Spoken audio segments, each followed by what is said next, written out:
the rhythm calls. Stand up tall, we break the walls.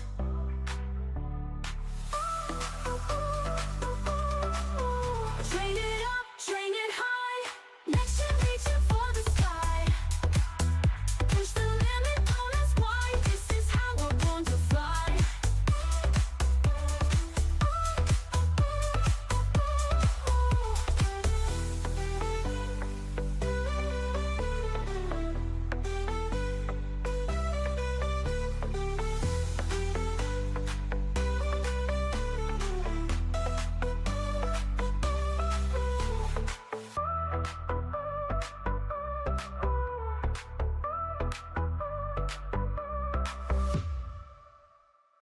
Hit the ground just like it's bare.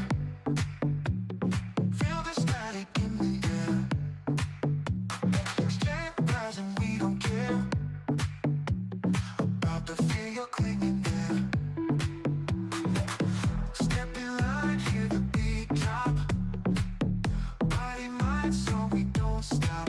Train it up, train it high. Next gen reaching for the sky.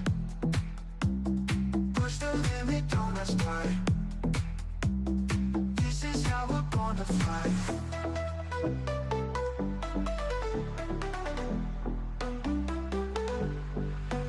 March to the future, beyond glow. Through the fire we will grow. Every move a deadly flow. Next gen rising, let it show. Eyes ahead, the rhythm calls. Stand up tall, we break the walls. Train it up, train it high. Next gen reaching for the sky. Push the limit, don't ask why. This is how we're born to fly.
Good evening, everyone. Welcome to another edition of Next Gen Training here on the Sparta HQ Network. I'm Mr. Bennett, joined by my partner, as always, the coach in the building, Coach Ferg.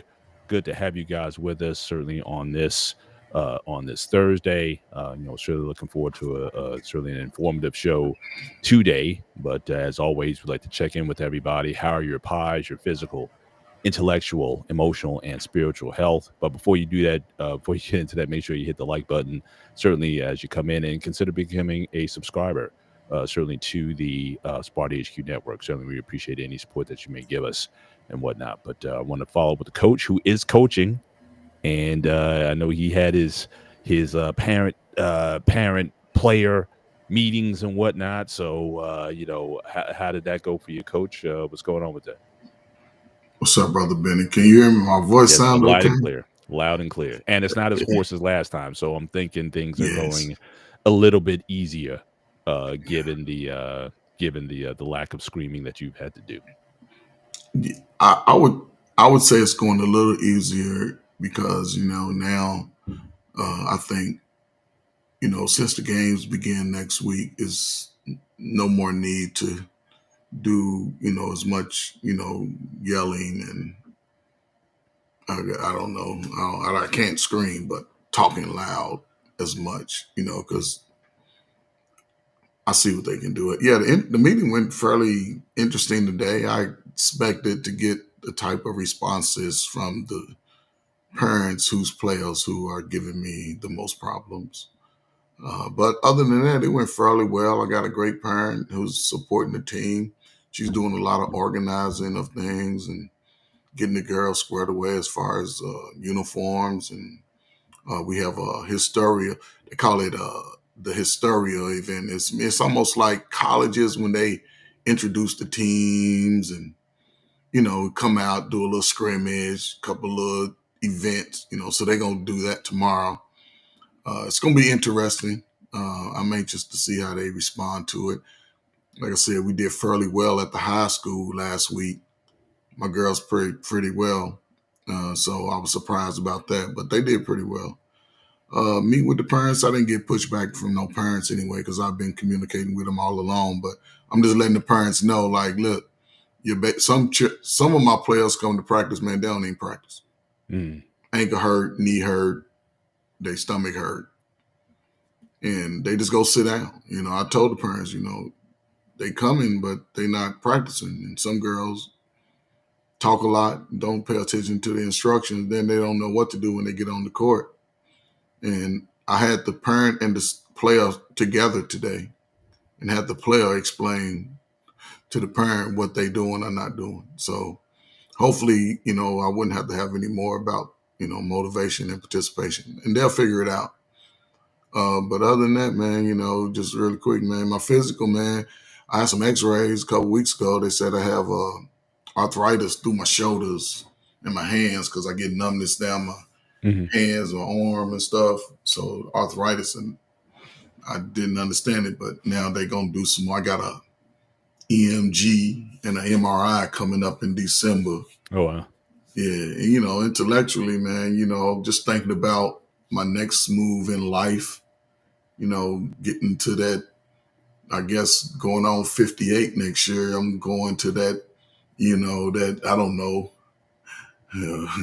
pre-retirement age body or whatever, that 60-year-old body. I don't know how I'm going to take it, but, we just putting some things in place. And I think, and over when the new year start, we'll be in a great place to sort of just set ourselves up for life. And I'm proud about that. And I'm, my wife, she's definitely excited.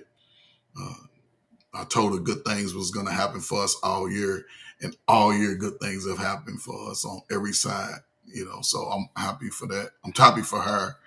I guess, what is that?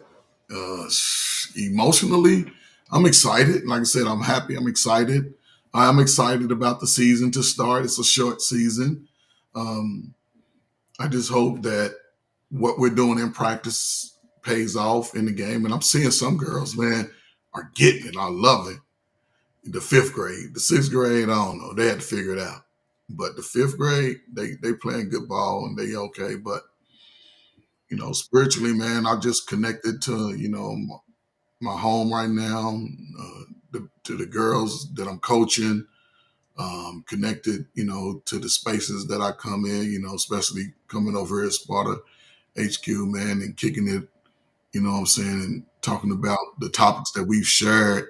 I haven't seen it nowhere on YouTube, really. People dibble and dabble in certain things, but I haven't seen anybody sort of walk down the gauntlet of things of, I guess would say, aspects of life that could really be helpful over a period of time, starting from an early phase and attacking it that way. So yeah, just to see how these may come into fruition or play 5-10 years down the road, but yeah, so I'm just connected to all of that right now. So that sounds good. Sounds good. Yeah, man. Things are pretty good over here. I'm kind of in. You guys got to keep it secret though. I'm planning a surprise birthday party later this month with my wife. She has a major milestone. I'm not going to tell you what it is though. But she is, I'm working with the girls, and we put some things together and getting getting some family together and whatnot. And we just gonna, we're gonna treat her right. Folks asking, how much it's gonna cost. That's like, just bring yourself. It's about friends, it's about family, it's about honoring her for everything she's done. And she's the type, she'll go to the end of the earth for her daughters. And Mm. so certainly it's about time that we pay homage to the queen. And so that's going to come up in a couple of weeks. And so we're looking forward to that. And but other than that, things are good. My daughter, who's in medical school, she's battling, she got some knee issues. Mm. So she's tough. I get so inspired by her, because certainly the fact that she may be hurting physically, but she still presses on with her studies and with her grind, even though she could use some. And again, she's out of the country, so she could use some medical attention in the States, even though she's at a medical school. But nevertheless, I think the care in the States would be better, but she's not home until December. And so, so we're going to have, just kind of gut it out and whatnot. But she's tough. I mean, I am so proud of her, and the things that she's had to overcome just to be where she is. And, so we're just talking to her tonight and whatnot, and just encouraging her and just keep going. So, certainly spiritually, I mean, that's where I really turn to my faith, at that point, because I can't be there and whatnot, but, just praying for, in fact, my church did a big prayer service this past Sunday, and my wife, certainly went into intercession for her. So, we're big time believers in that. And, just making sure that she can endure and overcome. And, her testimony is going to be large. I posted on her on my Facebook. She used to work in fast food, so she's working in Burger Pit. So she had her little apron and hat on and whatnot. So I kind of did this comparison. You worked at this place, now you're on the medical school path. So we got the doctor uploading. So it's just amazing how just over the years time's over. So that just makes me feel good, certainly as a parent, that I did something right. But I can only take, the more I go on, it's like I can only take some of the credit.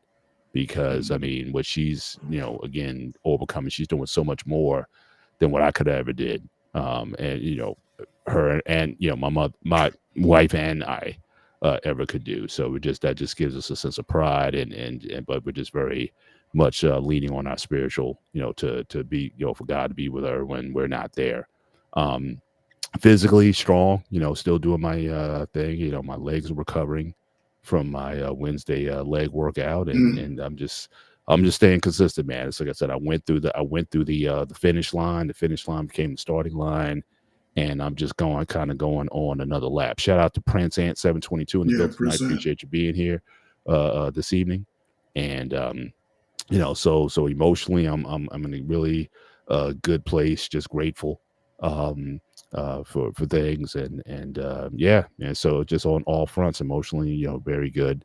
And like I said, I'm just looking forward to later this month when we salute the female of this house, the woman of this house, and just give her flowers and just appreciate her while she's here. Now, she would hate that we do this, but we don't care. Yeah. It's like, look, whether you like it or not, the only thing is, I got to kind of trick her into, we going, keep in mind, we're going dinner and whatnot, but then we're going to have all these people there and stuff. So, it's like, look, I'm going in. So, but don't talk me out of it. We're going to continue tonight. If we can have the slides in the back, I uploaded them. If you could share those to the main deck, and then make sure that we are kind of reduced down, so we're not, certainly overpowering the slides. So Pete, if you're in the back, or David, if you could just upload those, that'd be appreciated. And we can get underway. But we're continuing our discussion on real estate, on home buying and whatnot. I know last week, if you look at last week's show, we talked about the difference between owning and renting. So you can certainly go back and look at that show. But again, just to kind of give you, to just kind of level set this a little bit. Again, we're not realtors. Coach has the benefit of buying homes and also, keeping them as certainly as properties. I've never rented, right? I went straight basically from my dad's house. I bought my first house, and this is like my second house, and that I've been in. So I've never rented an apartment before. But like I said, I know we lived in an apartment for over 20 something, most of my life I lived in apartments. But when it got time to buy, I just went in. I had some bread stacked up, as well as I had some money from an accident that I had garnered, and so I used that as down payment to kind of get some things rolling. So so again, but we're not financial experts on this. We're not geniuses. We're not So again, if you want that kind of advice, and that's going to be part of what we're going to be giving you tonight, certainly be sure to go and speak to a realtor, or people can help you out with buying that on a professional basis. Where again, most of this we're going to give some sort of high level tips, but really a lot of it we're going to be leaning on our experience, and Coach, he's going to be leaning on his, because like I said, he's bought multiple homes, and he knows that little process. So he's going to talk from his perspective, and the fact that he's a veteran, I think that also gives us some access to some instruments that some people may not know about, or certainly if you're a veteran, there might be some instruments that may be available to you that you can leverage on as well, for your service. So we want to get into that, but I think, and might be over multiple shows. In fact, really the thrust of tonight's show is really dealing with credit, because unless you got money like that, and again, I know some people, you have some of these financial advisors and whatnot, they're saying, oh, well, you shouldn't buy a house with credit, save up all your money. That must be the missus. You got that slow jam music on, so that must be for the missus to kind of put you in the mood or something like that. Coach. I was that was something else. I forgot to put my phone it sounded like a slow jam, so I thought that was. No, she got her own. She got it. Oh, yeah, she got her own. My wife has a home ring. What's if you don't mind sharing, what's your wife's ringtone? Oh, it's an Anthony Hamilton song. I forget which one. It's one of those songs though. Mm-hmm. Mine is the Isley Brothers. Who's that lady? Okay, that's good. I could see that being a song that you would choose. I've had that one for years. You know what I mean? So, but again, if we can get Pete, if you are in the back, or David, if we get the slide deck up, and we can start the show. Otherwise, I'll just kind of talk. I'll bring up the slides on my end, and we could just have a conversation until the slides can be shown. But also, one thing we want to lift up also, again, this is something that we're going to promote at the beginning of every show. We have an email link that you can certainly go and send us questions. If you know people who may want to benefit from our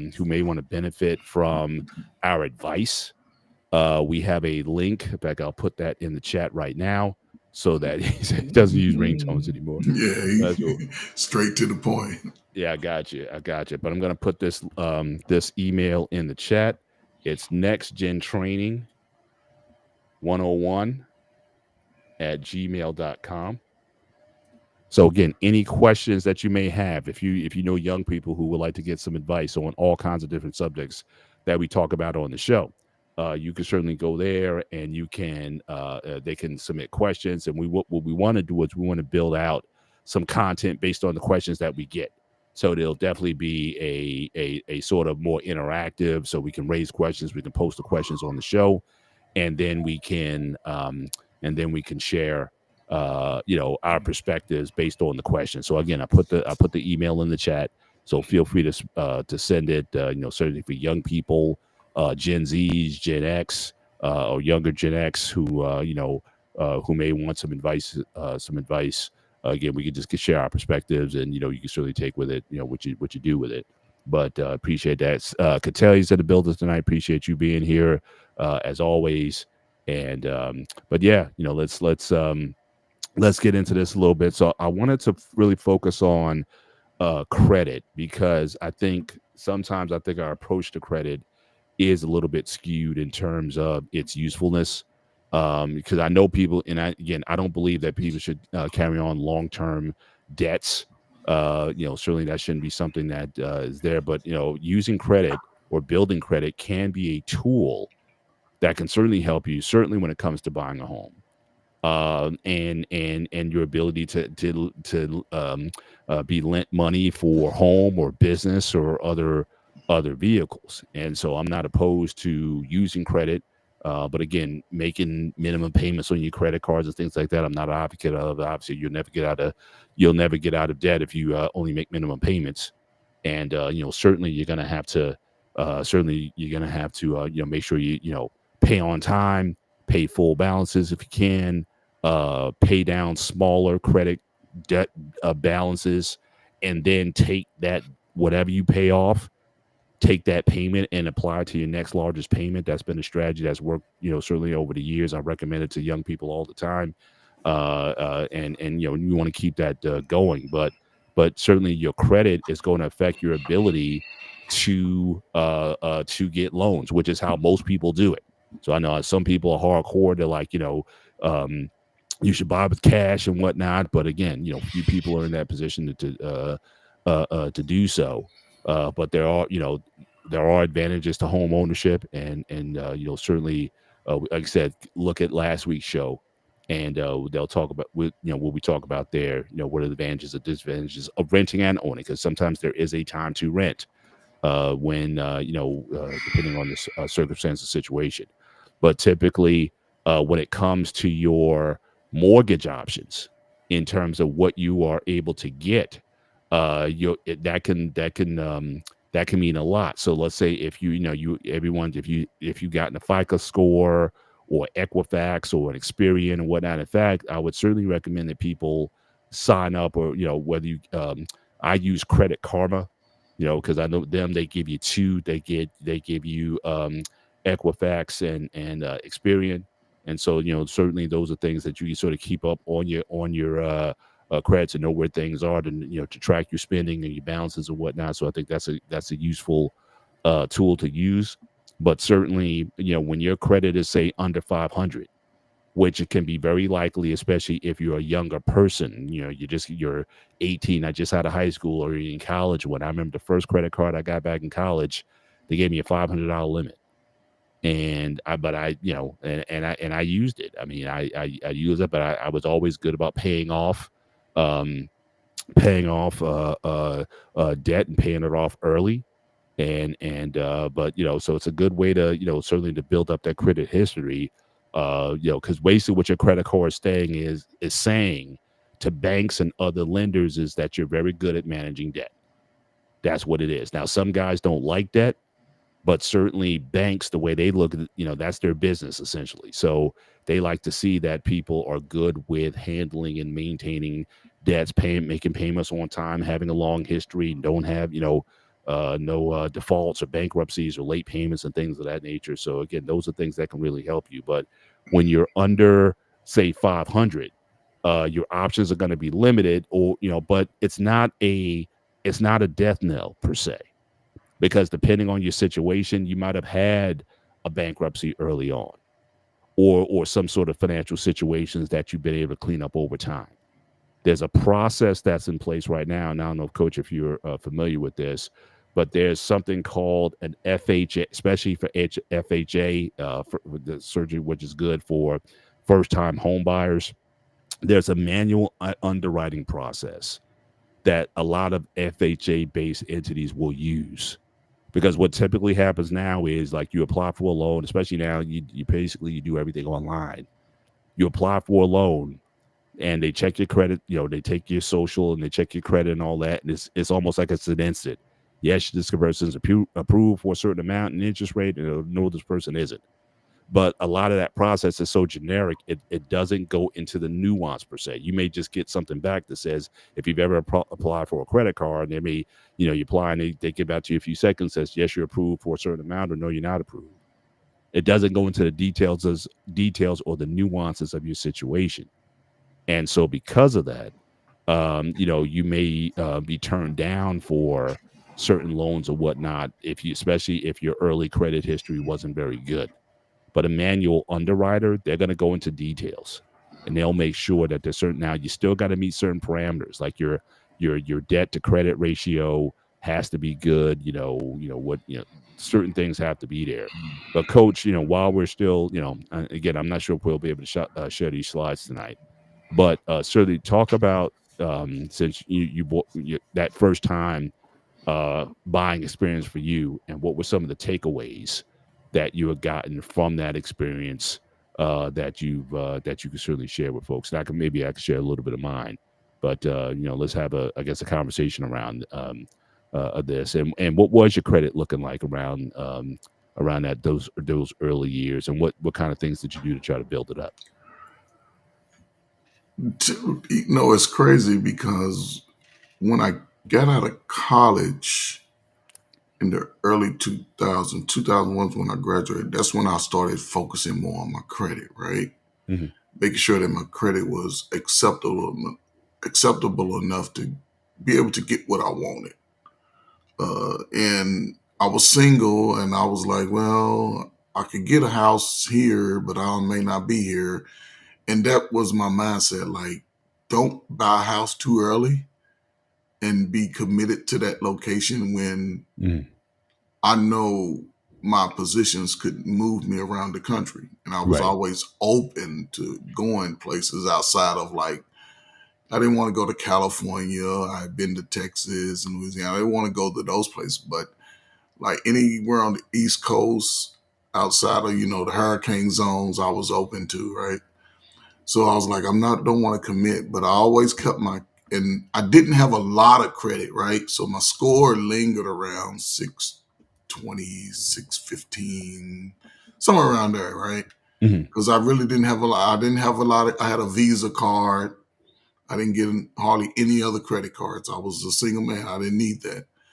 So as I got married, because me and my wife, we had our own places, and just to go back, I was renting, and I looked for places I could rent that was low cost, but were nice apartments in decent locations because I had my son with me, and I always wanted to be in a deep location where we could go outside and play. Right. And I guess during that time, especially mid 2000s, you could find you a decent place. They say they run a credit check. Apparently, mine was good enough because I usually got the places that I applied to.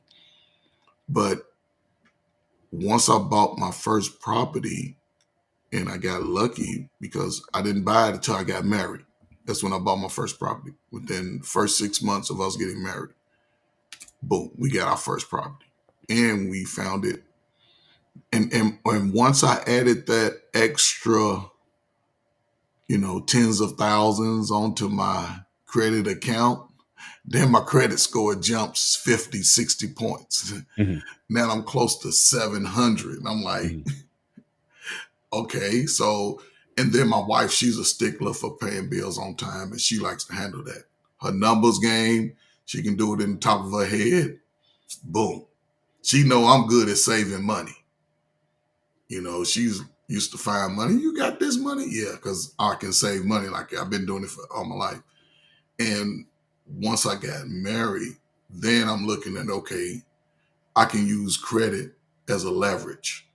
And like you said, being a veteran, there's certain resources that are afforded to veterans because a lot of times veterans don't have to pay a lot of upfront cost if their credit is acceptable. When we were looking to buy our next home, conditions had changed because now they look at your bank account, the type of money moving in and out of your bank account, look at your credit score. So you couldn't just give me $10,000 and I put it in the bank. Right. They want to see a money trail. And that was the difference from 2014 to 2019. And then again in 2019, from 2014 to 2019, what they actually did, there was a debt that I was paying, and I knew I said I done paid this off, right? Hmm. And I never did fight it. I'm like, but something ain't right. When they said, because they asked you for a payment trail, 24 months payment trail. I gave them the 24 months payment trail. They like, it's paid off. So they just wiped it out from my whole debt. Mhm. And I started trusting more of the VA process. And even from 19 and to 22, we were able to purchase another home in the location that we at now. And my credit score is typically high.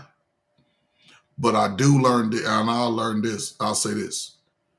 When you have a decent, I guess, I wouldn't necessarily say amount of credit, but a decent variety of credit, if you pay credit cards off to balance zero, any interest, it's almost like when you pay interest burn accounts off, Mhm.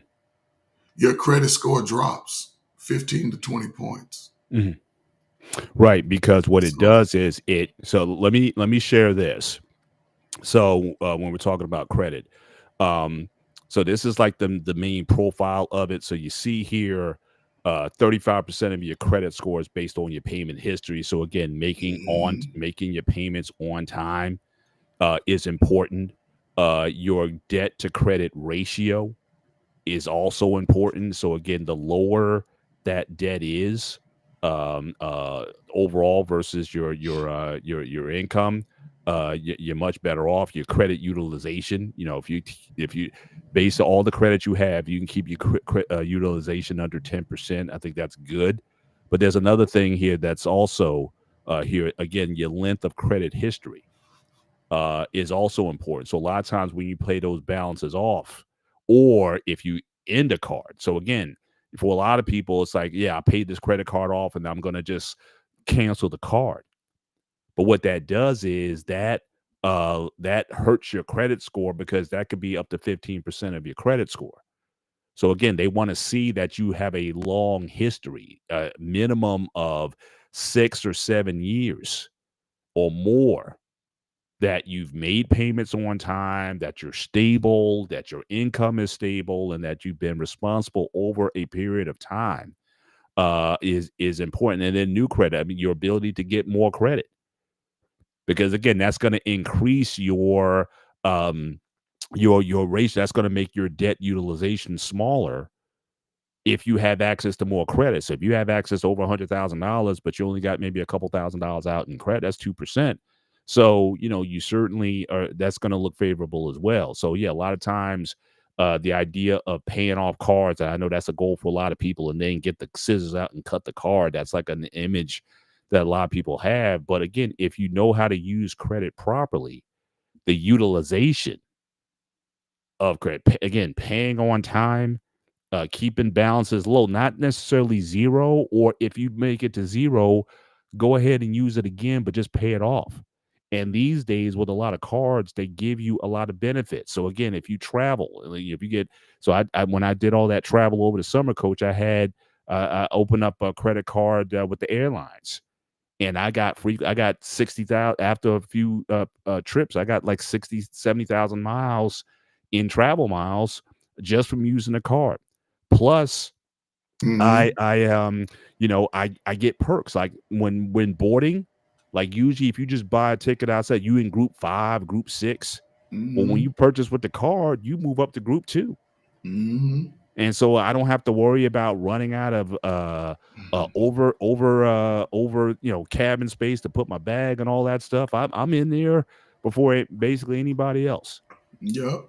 I got so many nights in the hotel. So again, my wife and I, we want to go somewhere. I got 21 days of hotel stays at certain Mm, places. Now, if I want to stay at some Bellagio or something like that, then that I mean, because some of the premier places, it's like a point sort of thing. You can trade like at a similar location, but if you mhm, want to stay somewhere ritzy, then it's like the flyer miles. Like you got to put more money in, but you yep. can get a lot of perks from card utilization, saving on gas and things of that nature if you use it properly. But when you let things get out of control, then that's when things can go awry. So definitely, again, it's your credit score. Again, it's about your ability to use credit properly or manage debt properly. right? It's not necessarily an indicator of your net worth. Now, again, I know some people, like if you listen to like a Dave Ramsey or whatever, it's like I don't even use credit. You know what I mean? So you got some people, but again, if you got it like that, where you got money and you want to do everything in cash and all that kind of, fine. We're not, I'm not here to dispute or debate that. But just understanding how it works, though, a lot of these lenders use this sort of FICO, or like I said, Equifax, Experian. These guys are used in determining that. And again, what impact is that going to have on your scores? So again, if you are on the low side, so again, you might be someone just starting out, and again, if you don't have a low credit score, again, sometimes with some of these places, you can't get a loan without a cosigner who has a better than average score. Now, my kids would have to really sell me something. Even with my kids, I don't know about you, Coach. I'm generally speaking, my rule is I don't co-sign for stuff. My wife, I'll co-sign for. You know what I mean? Me and her, because it's ride or die with us. But my kids, man, they on their own. Yeah, I mean, I don't recommend. I mean, certain things, like if you going, like I said, my daughter going to medical school or whatever. Yeah, I get that, but for a car, or so I'm just saying that that's not something I recommend. But for education, I'll make the investment. And again, even education, you can't be saying I'm getting a master's in philosophy. I mean, there needs to be an ROI on the investment. So yeah, medical school, law school, yeah, I can rock with that. But anything else, I'm a little bit leery of. But again, there are some lenders, and I want to talk about this. I don't know a lot about this, Coach, and I may lean on you. There's entities out there where people can go if your credit score is for whatever reason messed up. Maybe you had a bankruptcy some time back, but you got assets, right? So again, credit is one way to get loans, but it's not the only way. And if you can prove you have some assets, if you have a steady income, if you got some things squared away, there are lending institutions that will work with you if you don't have those things, especially if you're going through FHA. So again, this is what I was talking about earlier, this FHA manual underwriting process. Because like I said, right now, everything is automated. As soon as you apply, they get back to you in a few minutes and saying, yes, you apply. Yes, you can get approved for a loan, or no, you can't. It's automated.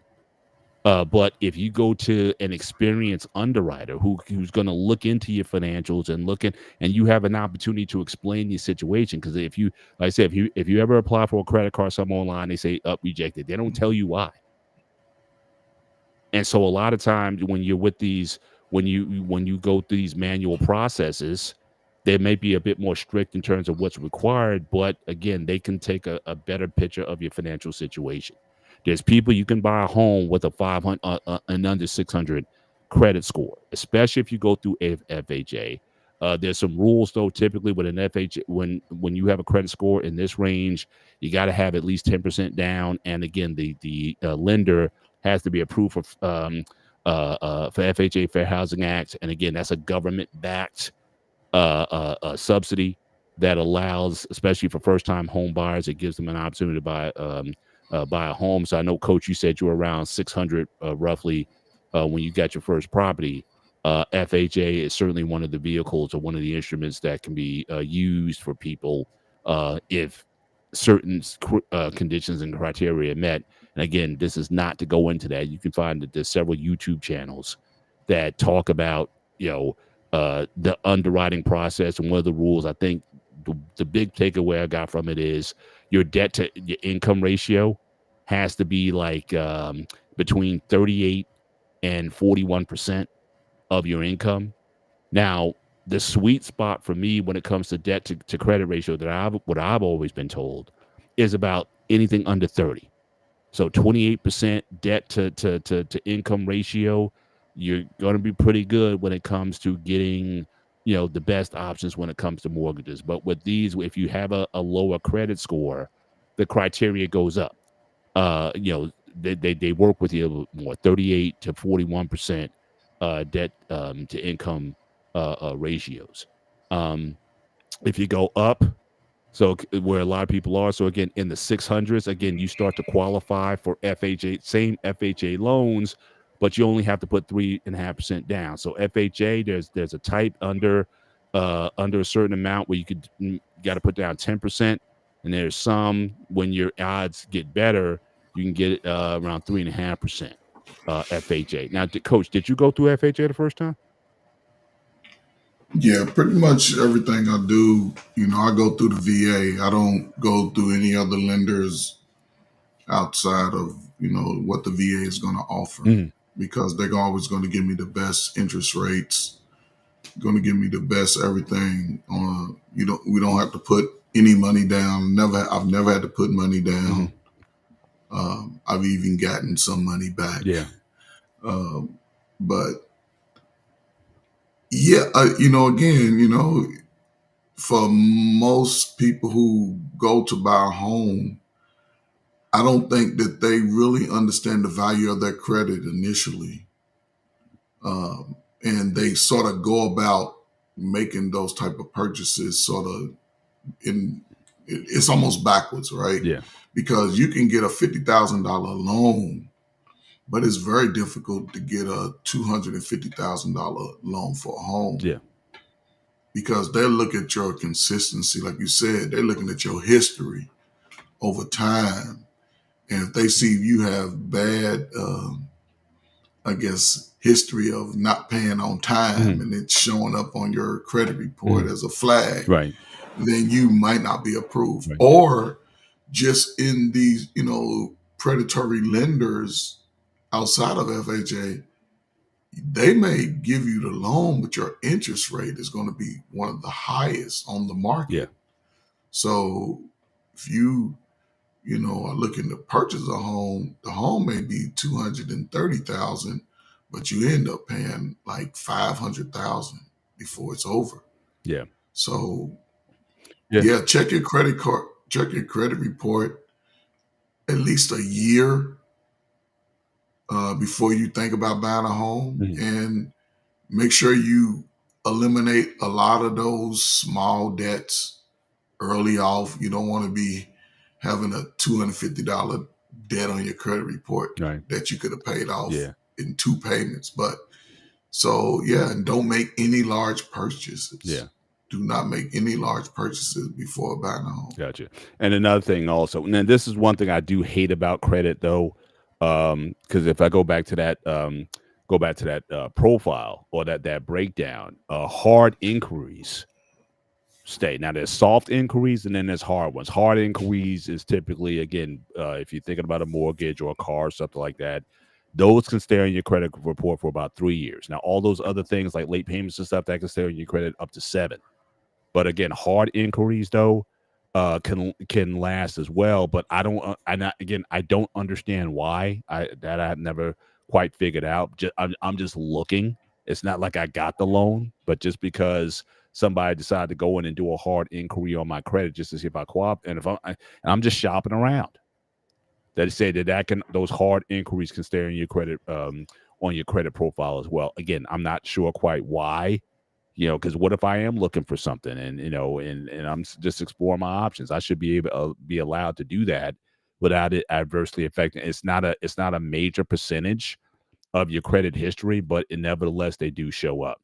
But certainly to move to the what Coach was talking about, so you do have, when your score gets again into the 600s, now you have a lot more options. So as Coach said, you have the VA. You have USDA and some banks, some traditional lenders. You also have loans that are backed by Fannie Mae and Freddie Mac. Now, again, I don't know all the history from that, but what I understand is that most loans go through some sort of bank. Fannie Mae and Freddie Mac, they take those loans and they turn them into investable properties in the stock market. And again, we all know what happened back in 2008 with the crashes. The government had to bail out Fannie Mae and Freddie Mac, but basically they're using the mortgages that the banks issue to create financial instruments that then investors buy in. And basically, when investors stop buying into it or whatnot, that helped to spur the crash. And then interest rates on houses went up because it's like the banks these days, banks aren't apt to lend a lot of money unless they know that Fannie or Freddie's going to come and buy those assets off the books from them. So, but it does give you some options. So here in this example here, if you're talking about a five and a quarter, $500,000 home, 30 fixed rate, it kind of gives you the breakdown. So USDA, I think it's only available in certain areas. I don't know if Coach, I'm not familiar with this one in particular, but USDA is there. But you already talked about the VA. Again, no money down. Minimum 580 to 620 credit score. Ultra low interest rates may only be used as a primary residence. And then the last thing, again, you must be an active military or veteran. So as Coach said, yeah, you can certainly get some excellent rates and with no money down.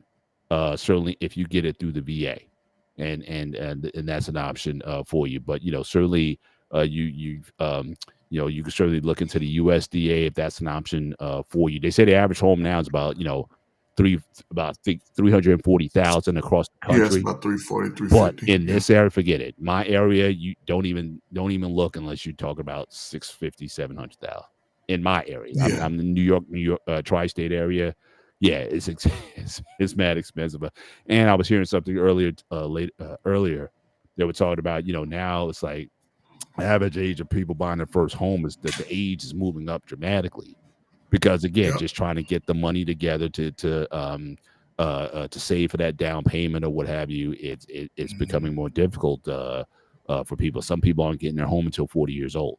So that's also something to consider. Again, go back to what we talked about last week on the difference between renting and owning. Again, so for some people, you may not feel you may not have a choice unless you can get that bread up. Go ahead, Coach. No, but just into what you said about people buying homes later in life, that goes back to the credit thing early in life, right? Mhm. Because a lot of people, they like to just spend their money on buying stuff. They like to run up credit cards on buying goods and not really looking to say, hey, I want a home. So let me look at that credit history now. Let me establish that now. I'm not saying, you don't go without, but people spend thousands of dollars for concerts, thousands of dollars to fly out somewhere by themselves and some friends, and that's thousands of dollars that could be put down on a home that could be used as a resource when you start thinking about buying a home. And now you see, like you said, buying it older. Like I said, I didn't buy my house until my first house till I was in my 40s. Mhm. But I made sure that I didn't ruin my credit in a sense. I had purchased a car. I think I just got a car or something. And then I count, and I I found out later that if I had a credit card or something, and once I used it, maybe paid it off a few times, and once I got away from it, I would close it out. When really, I could have just paid a couple of dollars here and a couple of dollars there, and then kept it open. But I didn't want to have no large credit limits. I used to call them, say, lower my credit limit. I don't need no $2,000, $3,000 because it was just me. Mhm. So, and I like to use cash on little stuff that I didn't really need it. When I go home, I used to stay in a hotel and stuff like that. But and that's why now you see in people now, usually around 30, 35, like, oh, my credit, I want a house, I want something. So I think if people look at it now, because I told my son, and man, he was talking about it. Now that he's like gotten into trucking and making good money, and I talked to him about buying himself a little condo or something because that appreciates. His credit is pretty good, but it's low because it's just him, Yeah. So I'm like, if you're gonna make a purchase, get you a nice little condo, even if you know you're gonna be gone for months at a time, sublease it out, but it's your property, it gains interest, and you can accumulate wealth, over time. So he's thought about it. He said he might check into it if he find a place that he like, and I'll help him walk through all of that. But his credit is good. That's why you focus on credit now. And that's why I think what I've seen more in schools. I was talking to a young lady today. It's crazy. She has a financial literacy class in her middle school. The school that I coach at, they have a financial literacy class. Right. And it's talking to them about the importance of credit and staying on top of it. Yeah, So, absolutely. And again, I want to reiterate again, it's not so much about the spending, it's about the not paying. It gets most people in trouble. Like I said, I mean, if you are, make your purchases, again, treat your cards as cash, but just make sure you pay them off on time. Then I think that helps to build your credit up certainly a lot faster. So you just want to make sure that, again, how you utilize it is where I think it gets a lot of people in trouble. It's not just a money line that just goes on forever. You got to come back and you got to address those things. And like I said, and if you make minimum payments on things, then you're definitely going to run afoul if you don't take care of those things properly. So, but once you start getting into the upper limit, so again, once you start getting over 700, then you have a lot more choices and offerings. You get lower interest rates. So again, mainly conventional loans, but you can also borrow more.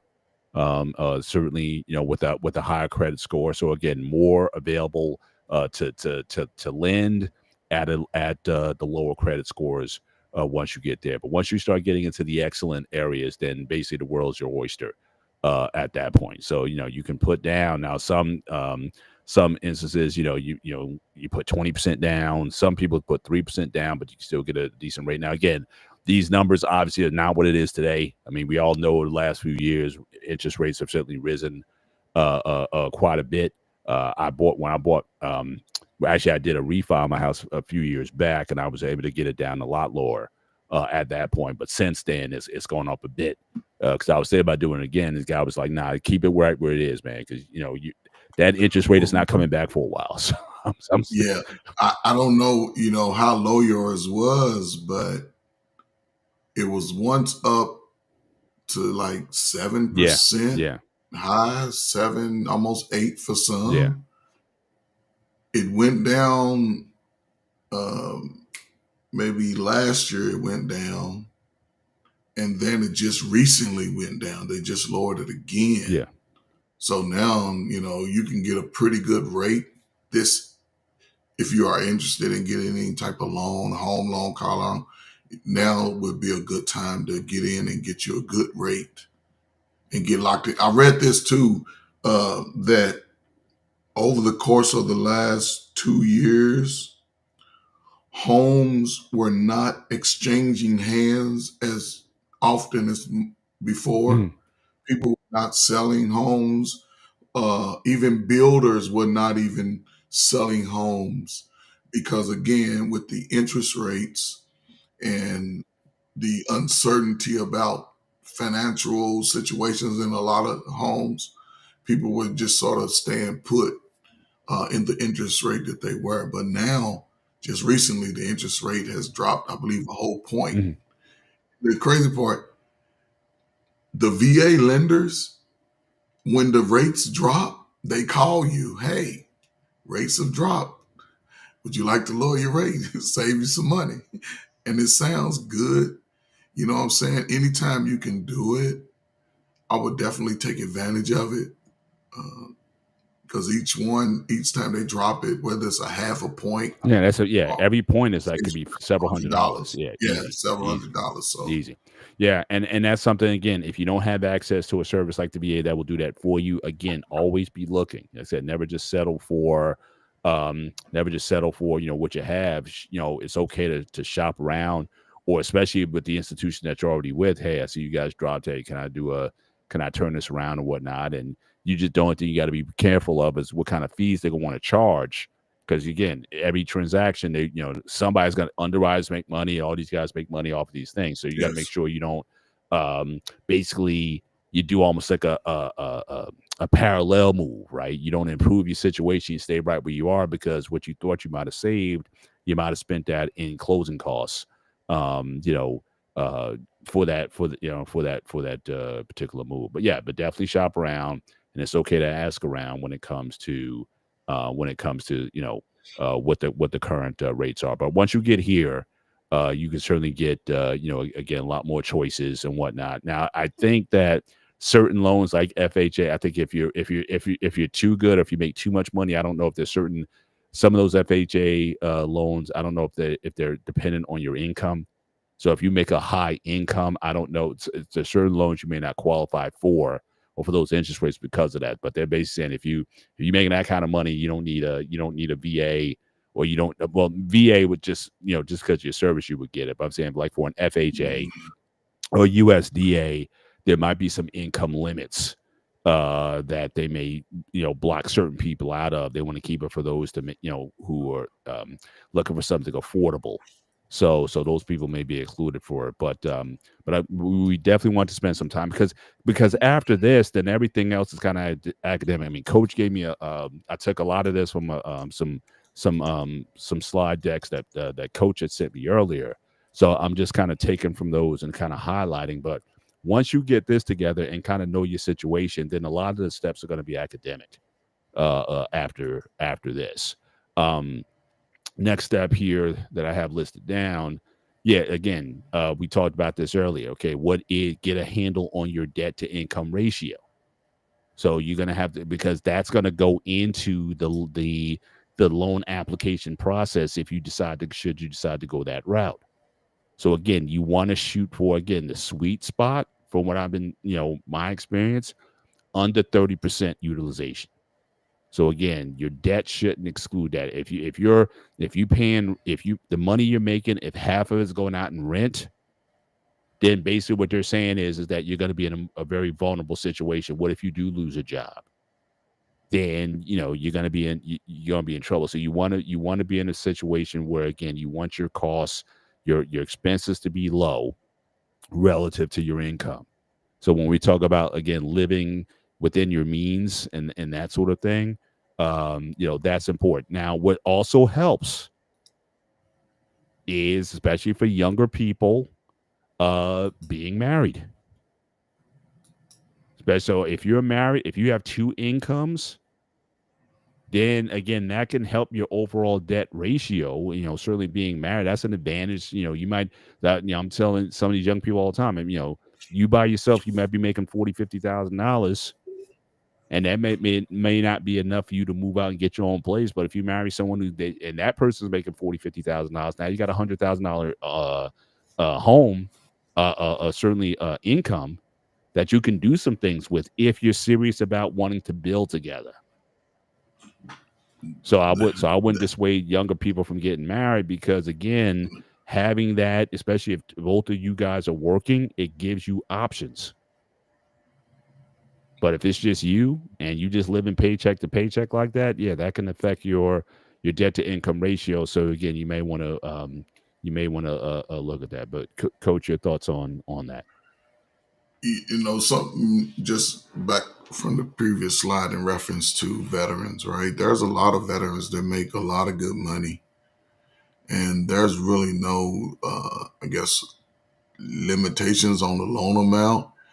A lot of it boils down to what you just spoke on in reference to, the income that you bring in, the debt to income ratio. That's what it boils down to. And when you have dual incomes, they look at that and they can determine your loan amount. I've been fortunate enough to always be offered the loan a lot more than what I'm looking to borrow. Mm-hmm. Because I know what I'm looking to make sure my payments are. I know what type of house I like. It's beautiful that me and my wife want the same style of house.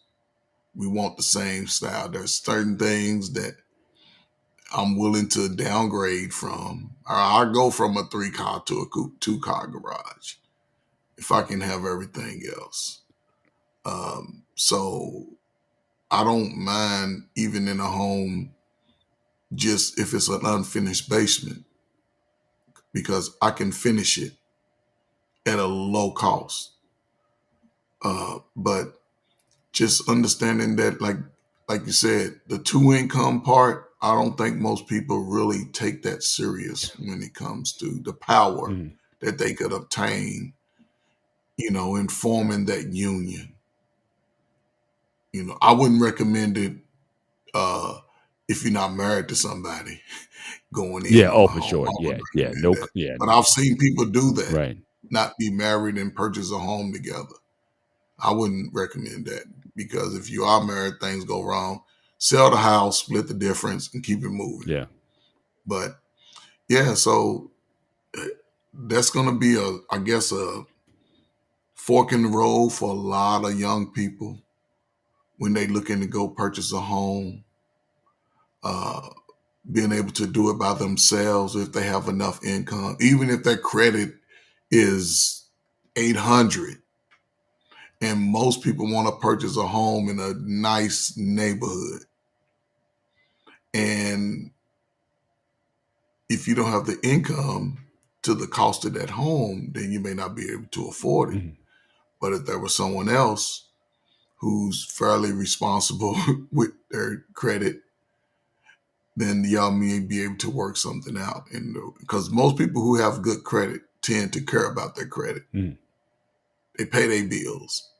And somebody said something in the chat, I think it was Prince, saying, yes, once you do pay your credit cards off or whatever, make sure you get a confirmation from the company or agency that it has been paid off. Yeah. Don't rely on the apps of Experian and Credit Karma. No. When you talk to that agency and say, hey, this is my last payment, or I made a payment last week. Could you check my balance? Yes, your balance is 0. Could you please email me? Now they do it by email. Or mail me a copy of my debt being paid off. And hold on to that. 100%. 100%. Absolutely. Got a couple more to go through here. And again, we're going to do probably a part 2 on this, because again, some of this gets into some nuance, depending on how to appraise a home, or your personal tastes, how long you may want to stay in a particular situation. Just because you buy a home, is this your forever home, or is it just a temporary spot for some time? Do you want to, as Coach did, do you want to have it as a rental property at a particular point in time? So there's a lot of nuance that comes with that we may explore in that situation. Prince had another comment. Purchasing a home married is more advantageous than couples that are cohabitating. Yeah, I mean, or roommates for that matter. I mean, you see that as well. But again, this is how, because especially for a lot of Gen Zers who are worried about that, we're saying that for a lot of this generation, they're not doing as well as their parents financially. But keep in mind, the parents, Gen Xers, we've been at this for a minute, and it might have taken us a while to get to a point where we could be at these things. But again, how were we able to do it? Is because, again, we were married and married successfully. So again, there's some advantages here, so again, I have no problem with again, younger people deciding we're going to get married, we're going to live modestly, and we're going to build from here, from this situation. So in a lot of ways, I almost think, again, I could be totally naive about this, Coach, but I almost think that the way things are now is almost a good thing, because you would hope that the situation with things being so expensive, that people will get some common sense and realize, you know what, we need each other if we are going to survive this sort of economy with things being as pricey as they are. Very few people, probably less than 1% of certainly kids coming out of college within 1 or 2 years, can buy a house. But again, you get a couple, you 23, 24 years old and married, then I think that opens up a whole lot of opportunities for you to do so. So again, we're not. Yeah, I guess I am promoting marriage, coach, as a financial tool. I guess I guess I am doing that. And again, certainly with the cohabitation, that's other problems when you cohabitate. So, but that's another show. But shout out to Craig Lucas in the building. It was good certainly sharing the stage with you on Tuesday night. Hope you're doing well. But definitely getting a handle on your debts. And we're not saying debt is bad per se. Certain things are necessary, but again, you just don't want it to become such a large part of your budget that it restricts your opportunities and ability to move, especially on things that you need to move on. And we haven't even talked about things like investments and things to make money, not just paying debts down. I think too many of us, we live in that space where we're too busy paying debt versus investing in things that can certainly earn us more money, certainly down the road. And I think I got one or two more here. Again, get pre-approved before house hunting. So again, I think with this, you need to be realistic about what you can afford and what you can get. It's good to go to the nice neighborhoods and you can go to some open houses. I know certainly when I moved, when I had my house built, they were building homes all over the place. So they had these nice open houses you went to, brand new homes, the model homes you went through, and you go in there and start dream building and, oh, this is so nice. And they got marble floors and the latest amenities and whatnot. But can you even afford that? So I think, because there's so many different properties out there, whatnot, find out what you can get realistically, based on, and that's going to be based on your credit score, or if you get like a manual override, if it's FHA and whatnot, try to get a handle on that before you just start hopping in, and then you might wind up trying to get something that you might be over your head on. So again, getting pre-approved ahead of time is not a bad idea. You know what your rate is when you go to the realtor. You're saying, this is what we can get. Give me the best house you can find me in this price range. So again, you kind of go in there not blind or getting your hopes built up that, oh yeah, this is a great place or whatever, and then you go to the process. Up, sorry, you don't qualify because the home is too much or your income's too low, whatever the reasons they come back with. So you definitely want to get a handle on that ahead of time. Any thoughts on that on this, Coach? One important thing about the pre-approval is this. One, well, it's a few things, but one major thing is pre-approvals have a time date on it. They only last for about 30, 40 days. So when you go to get that pre-approval, one, make sure you go down a checklist. Make sure your credit is squared away. You don't have no little lingering debt that could have been paid off 20 years ago. You don't want to make any major purchases prior to. You don't want to go out and get a $50,000 car. Wait till you close on your home. But your credit is important. And that pre-approval is almost like a get out of jail free card when you find a home that you can afford, because your pre-approval is going to have the amount that you are eligible to receive for a loan. So just know that. But it also has a date on it. So if you don't find a home within 5 weeks, 6 weeks, and you're so picky and everything has to be right, then you're going to run out and have to go through the whole process of getting your credit checked again. And I'll say this right here. Before you think about the pre-approval on whatever home it is, think about these key elements: distance from work, distance from your kid's school, I guess law enforcement agencies, anything close, grocery shopping, important things in your life before you consider where you want to reside at or purchase a home. Right. So yeah, I know Prince was saying pay attention to the neighborhood, but again, that pre-approval is going to say a lot about the type of neighborhood you can live in. Yes, it will. You know what I'm Yes. saying? If you only Yes, it will. qualify for 300,000-400,000, and like I said, Well, in my area, I mean, you know, yeah. premium homes, you're talking 700,000-800,000 up. It may not be the best neighborhood, or it may, or you know, like I said, there's just other factors there. But again, that's why I said I like the idea of open houses, but again, they sell you a dream. And a lot of times you get that emotional high. It's like your wife comes back and says, "Oh, this place is perfect. Oh, I love this house." And you start the process now again, especially back before 2008, because again, they were handing out money left, right, and center. I mean, people were buying homes which they had based on the debt income ratio that we talked about, the 28%. They had no business buying a house, but they were said, "Let it go." And when the market crashed, then you know, all these people lost all this money and all this wealth. They said the black community lost almost like I think they said $1 trillion or something like that, some crazy amount of money. That was a crazy setup. Yeah. That was So a crazy setup. good again, they had no business, you know, with those homes. So again, be careful with going to events like that, because again, and the house is like the best house, right? You know, because again, and especially with some of these developers, they, you know, the show house has all the best amenities in it.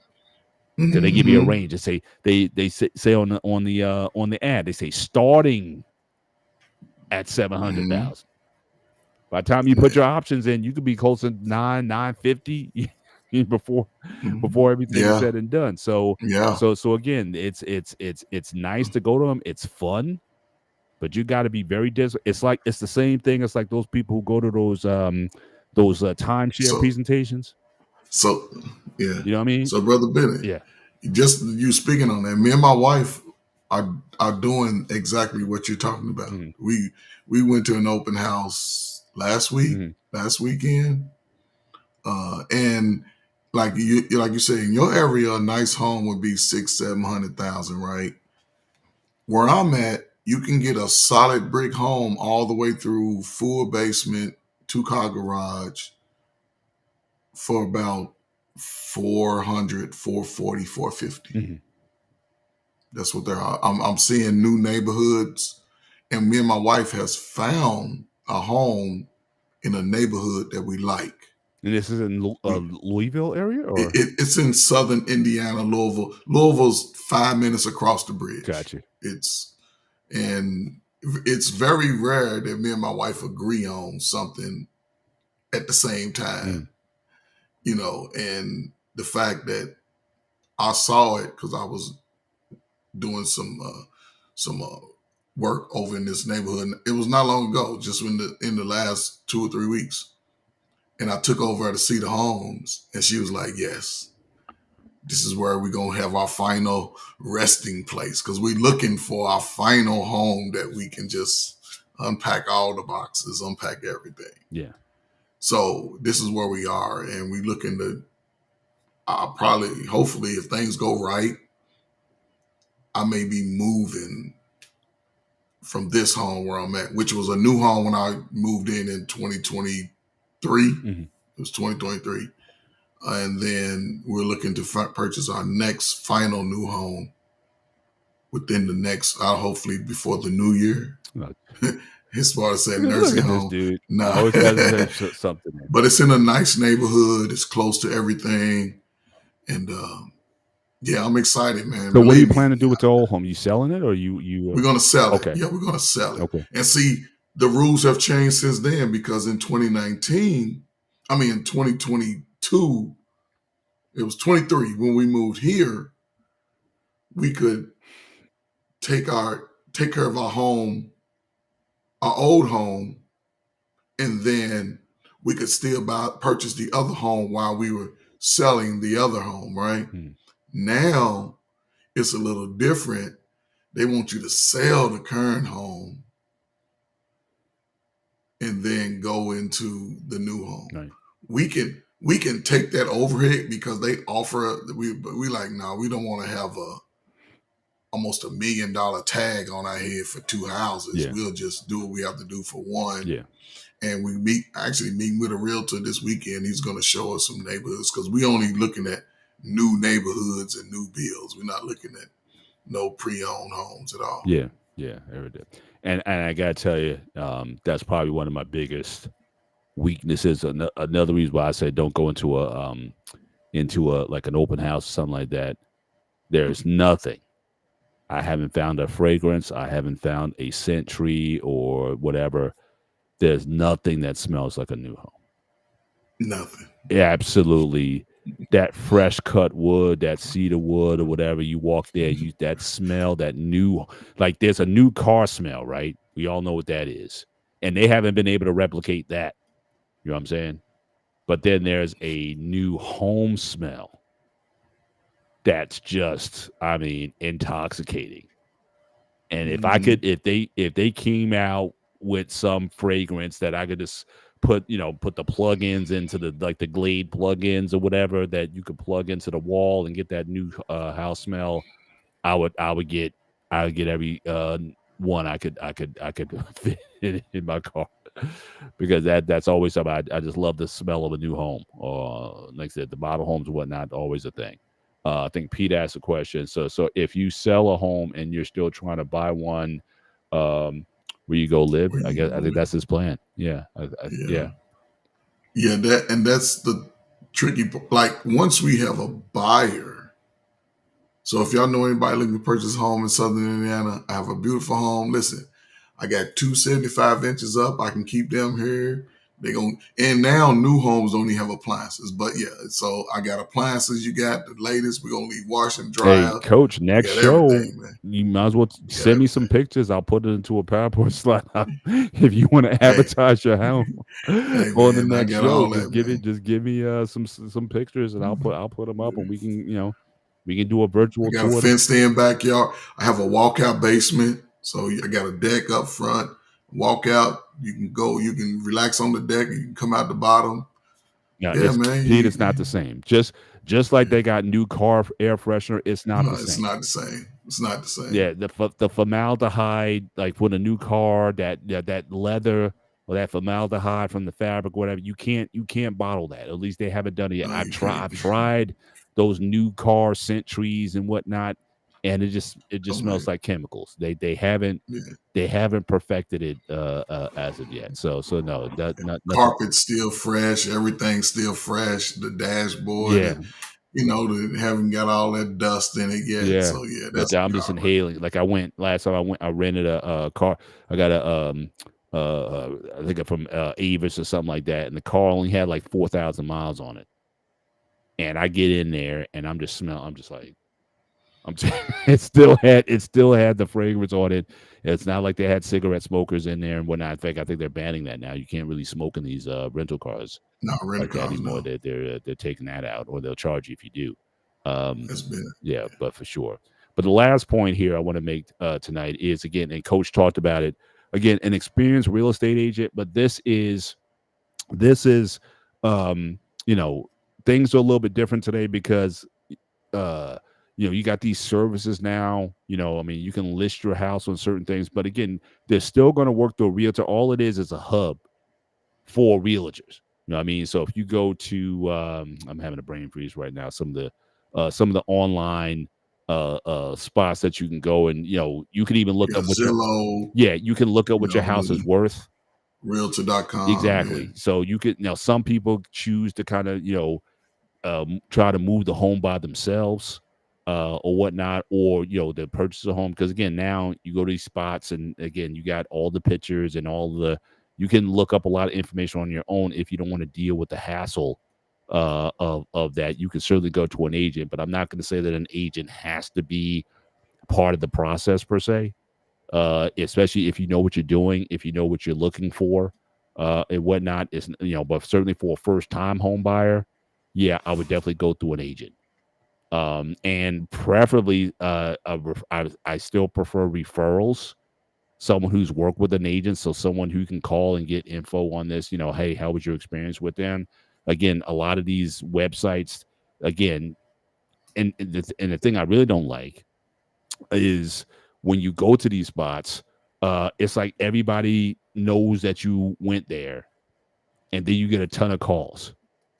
You know what I'm saying? It's like because all the agents know, okay, this person went in, and then you gotta like, you just get call after call. All these agents are just going in on one person, and so that can definitely get annoying after a while. So again, if you know somebody who had a good experience with the agent and whatnot, again, agents, they would even tell you they prefer referrals from people that they know. And then that also holds them accountable for the experience that they had, because again, they don't want to tarnish their reputations. So, but certainly going through, and again, they're a lot of what we talked about tonight, they know that same information. Like I said, we're not experts on this. You can certainly do your research on realtors,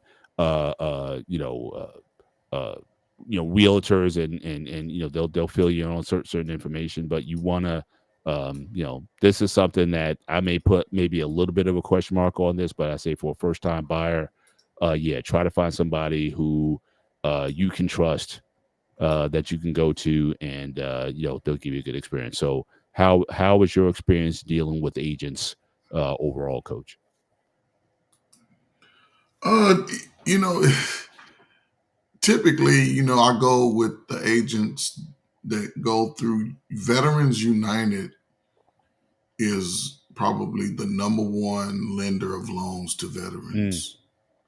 And they have agents who work with them, and agents that also agents who are employed through them. Most agents now work through Veterans United because typically they know that those sales would always go through. And now what they doing now is that, say you was an agent and I called you and you set me up a couple of visits to a few homes, right? And after the last home, I leave, we never see you, I never call you again, right? But you still like those homes. So a couple weeks go by, months go by, you get another agent, and then you still purchase the homes that I showed you. So yes, you cut me out, but you getting another agent pay. So what they doing now is they have this document, and I just signed one. I'm going on 2 weeks. That if you show me a home for 30 days, regardless of who shows you those same homes that you showed me, then you still get the commission. The other person, if I sign a contract with them, then I end up paying two. Yeah. So now to cover the agent that's showing the home, it's just a temporary document that you'll sign and they'll sign. So if I use her within the next few weeks, then she's also going to get credit for the sale. So I know I'm going to wait longer than 30 days. Yeah. Because some real estate agents, they don't really, because I already, she showed me the homes. I explained to her what type of homes I want to see going forward because she asked me. I haven't received one home from her. Not one home at all. So I don't know what she's thinking because she know that I like the home, but I can play that weight game because homes are not moving. They're not moving. Right. And dealers and sellers and builders are willing to make a great deal with you. So if you have the ability to purchase a home, now will be a good time to purchase a home. Me, this is my last purchase, Brother Bennett. I ain't moving regardless. This is where I'm going to probably go to the upper room from. And I'm just blessed that if anything happens to me, in a not so distant future, then my wife will still be okay at home. Yeah. And if anything happens to her, I'll be okay. Yeah. She just tell me don't swindle all the money running around in the streets, and I won't do that. Not at all. I heard that, man. I heard that. But I think we're at the end of this part one. We'll think about what we're going to talk about in part two. Like I said, once you get into the process and once you get into, you pick the home that you like, you work with a realtor and whatnot, then I think everything at that point is mostly logistics. The biggest thing is getting over getting approved for the loan that you want. That's like the biggest thing, making sure that you have all the required documentation and whatnot. But again, a lot of this is going to be subjective, and as far as nuances after that, me and Coach will talk, and we'll see what the follow up to this show will certainly be. But just kind of recap what we've talked about so far. Again, it all starts with, unless you got, if you got pockets, if you got 100,000 that you saved up and you want to put that down and or keep saving and buy a house, cash and whatnot, that's a totally different conversation and whatnot. If you got it like that to move, then forget everything that we said tonight regarding that. But for most of us, and for most, certainly if you're younger buying a house, again, your credit matters, but that has a lot to do with, again, your spending habits, how responsible you are with credit, and especially credit cards, paying those things off on time, building a suitable credit score that then gives you options to different agencies, whether it be FHA or USDA, which, and thank you for Catelia for that information that she posted earlier about the USD loan. So those are meant intentionally for lower income people. But again, if it's going to be lower income, then again, the place where your house is may also be a lower income area. And again, if neighborhood matters to you or school systems matter to you, then again, those are going to be things that have to be factored in. But again, at the same time, you have to have an honest assessment of where you are financially and what you can and cannot afford. So again, that pre-approval process that you may go through, that'll answer a lot of questions for you. And not everyone is going to be able to live in the nicer suburban neighborhoods. There's some places that are rural. There's some places that might be low income, or they may put some development properties up that that are not what you may see on TV or what have you. But you have to take an honest assessment. If everybody can have the nicest house or whatever, then that's a utopia. But that's just not how it is. And so again, your career, your income, the things that you do in order to generate income, all those things factor in terms of your options. But even in your relationships, again, marriage, especially if you're two working people, that can open up a lot of options for you in terms of where you can live and the sort of options that you have, the type of home that you can buy. So, hopefully, some of the things that we share tonight is informational again, but you can go on YouTube. There's all kinds of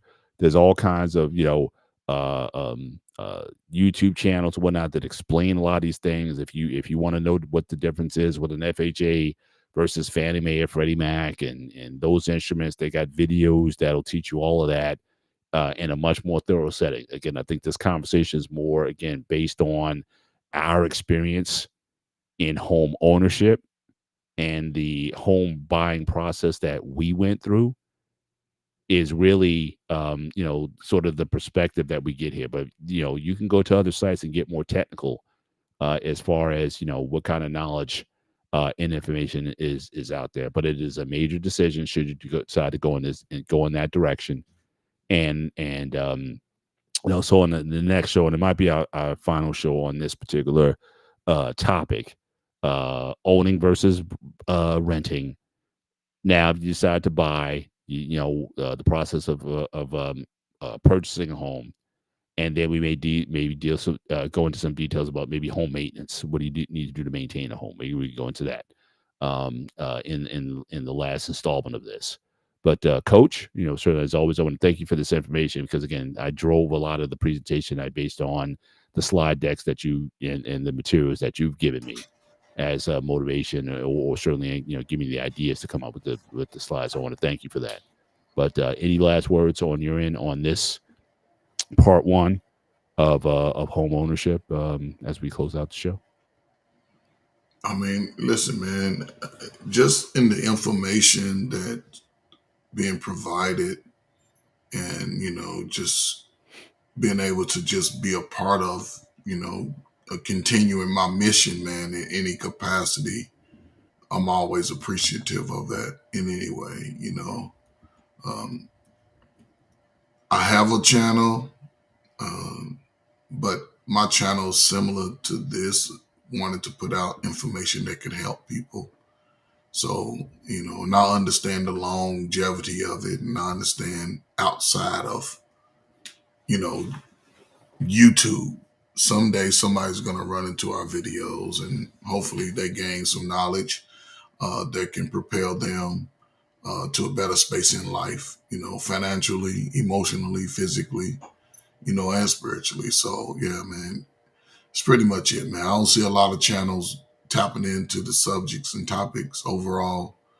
And so, I don't know, man. I think it's something unique. Yeah. So it gives me something to do. So I heard that. And again, I just want to reiterate that again, our email address, nextgentraining101@gmail. Again, send your questions. All right. If you want to go back and look at the shows, and again, I think I asked the producer of the show that maybe we need to come up with a next gen training playlist that we can certainly share with our audience so that they can go back and look at some of the content that we put together, but it's in a way that they can find it easily for it's for reference, and if they have follow-up questions. Again, we want to monitor this email, and again, we want to drive show topics in the future, especially for next year. We want to drive topics through the Next Gen Training 101 at Gmail account. So again, send your questions there on any topics or anything that we can cover as future show topics, and certainly we would appreciate support. And yeah, shout out for rocking the old PT shirt, Coach.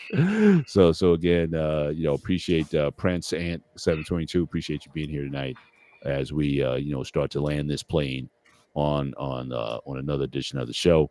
But again, we appreciate you guys being with us. Certainly tonight. Enjoy the rest of your week. There you go. Certainly enjoy the rest of your week. For myself, Mr. Bennett, and he is the coach of 5th and 6th grade girls, putting them into shape, and certainly looking forward to a winning and productive season for these young ladies. And I can't think of a better coach they can have in the process. So for myself, Mr. Bennett, for Coach Ferg, this is Next Gen Training on the Sparta HQ Network. Make sure you hit the like button as you leave. Again, consider also subscribing to the channel. Until next time, you guys take care. God bless, and we will see you next time. Good night.